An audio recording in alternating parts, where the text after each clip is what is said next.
जब हमारे दिमाग में किसी चीज़ को लेकर अस्पष्टता नहीं होती, तब हम आए गए हर किसी की बात मान लेते हैं और इसी कारण हम यह नहीं समझ पाते हैं कि आखिर हम क्या चाहते हैं। इसलिए चाहे आपकी ज़िंदगी की छोटी सी भी बात क्यों ना हो, लेकिन उसके लिए फैसला आपको खुद लेना चाहिए। एक बार की बात है, एक दुकानदार था जिसकी अगरबत्तियों की दुकान थी। उसने अपनी दुकान के बाहर एक बोर्ड लगाया हुआ था जिस पर लिखा था, हमारे यहाँ सुगंधित अगरबत्तियाँ मिलती है। आते जाते लोगों की नज़र जब भी उस बोर्ड पर पड़ती, वह तुरंत दुकान में जाते और अगरबत्तियाँ खरीद लेते। इस तरह दुकानदार की दुकान बहुत अच्छी चल रही थी। एक बार एक व्यक्ति दुकानदार के यहाँ पहुँचा और बोला, भाई साहब, आपने अपनी दुकान के बाहर क्या बोर्ड लगा रखा है? दुकानदार बोला, क्या मतलब? मैंने तो यही बोर्ड लगाया है कि हमारे यहाँ सुगंधित अगरबत्तियाँ मिलती है। इसमें गलत क्या है? व्यक्ति बोला, मेरे कहने का यह मतलब है कि अगरबत्तियाँ तो सुगंधित ही होती है, तो बोर्ड पर सुगंधित लिखवाने की क्या ज़रूरत थी? आपको अपने बोर्ड पर यह लिखवाना चाहिए कि हमारे यहाँ अगरबत्तियाँ मिलती है। दुकानदार को उस व्यक्ति की बात में दम लगा, इसलिए उसने अपने बोर्ड में से सुगंधित शब्द हटा दिया। अब उसकी दुकान का नाम हो गया था, हमारे यहाँ अगरबत्तियाँ मिलती है। कुछ दिनों बाद उस दुकानदार की दुकान पर एक दूसरा व्यक्ति आया। व्यक्ति बोला, अरे भाई जी, आपने क्या बोर्ड लगा रखा है? दुकानदार बोला, ठीक तो है, हमारे यहाँ अगरबत्तियाँ मिलती है।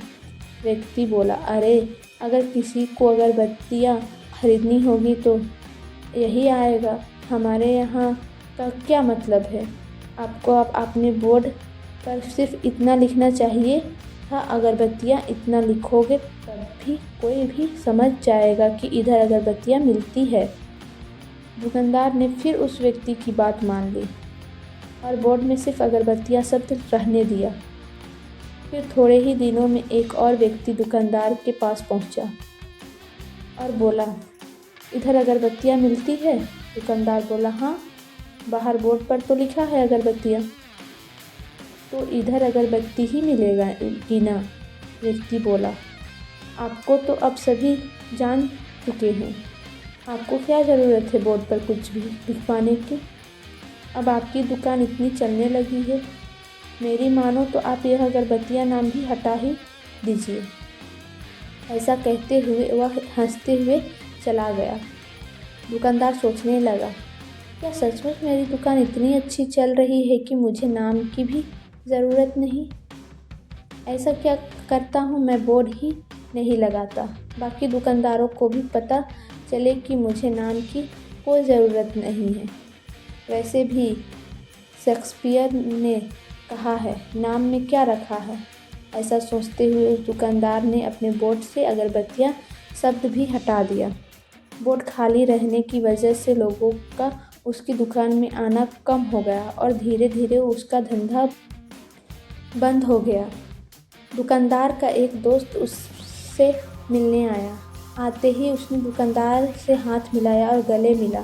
फिर दोनों की बातचीत शुरू हुई। दोस्त बोला, मुझे लगा तुमने दुकान बंद कर दी है। दुकानदार बोला, अरे इतनी अगरबत्तियाँ दिखाई नहीं दे रही क्या तुम्हें? दुकान क्यों बंद करूँगा? हाँ, पर आजकल धंधा थोड़ा गंदा चल रहा है। दोस्त बोला, जब मैं तुम्हारा दोस्त हूँ, मुझे लग सकता है तुमने दुकान बंद कर दी है तो बाकी सबको भी तो लग सकता है। दुकानदार बोला, तुम्हारे कहने का क्या मतलब है? दोस्त बोला, तुमने बाहर बोर्ड में कुछ भी नहीं लिखवा रखा, कैसे पता चलेगा कि यहाँ अंदर क्या बिक रहा है और क्या नहीं? इसी कारण तुम्हारा काम मंदा चल रहा है। अपनी दुकान के बाहर बोर्ड पर लिखवाओ, हमारे यहाँ सुगंधित अगरबत्तियाँ मिलती है। ऐसा सुनते ही दुकानदार सोचने लगा, अरे यह तो मैंने पहले ही लिखवा रखा था, पर लोगों के कहने पर मैं ना जाने क्या क्या कर बैठा। दुकानदार बोला, तुम ठीक ही कहते हो, मेरे काम का ठीक से ना चलने का कारण यही है कि मैं हर किसी की बात सुन लेता हूँ। मैंने खुद अपना ही नुकसान कर लिया। दुकानदार ने दोबारा दुकान के बाहर बोर्ड लगा दिया कि हमारे यहाँ सुगंधित अगरबत्तियाँ मिलती है और फिर से उसकी दुकान चलने लगी। यह कहानी हमें यह शिक्षा देती है कि दूसरों की कही गई किसी भी बात से हमें अपनी ज़िंदगी में बदलाव नहीं करना चाहिए, क्योंकि दूसरा तो दूसरा है, उसे क्या पता आपके लिए क्या सही है और क्या गलत। आपसे बेहतर कौन जान सकता है कि आपके लिए क्या सही है। हाँ, इसलिए हमेशा अपनी बुद्धि से काम ले और अपनी ज़िंदगी के फैसले खुद ले। उम्मीद करते हैं आपको हमारी कहानी पसंद आई होगी। कहानी अच्छी लगी हो तो लाइक, सब्सक्राइब और एक प्यारा सा कमेंट करें।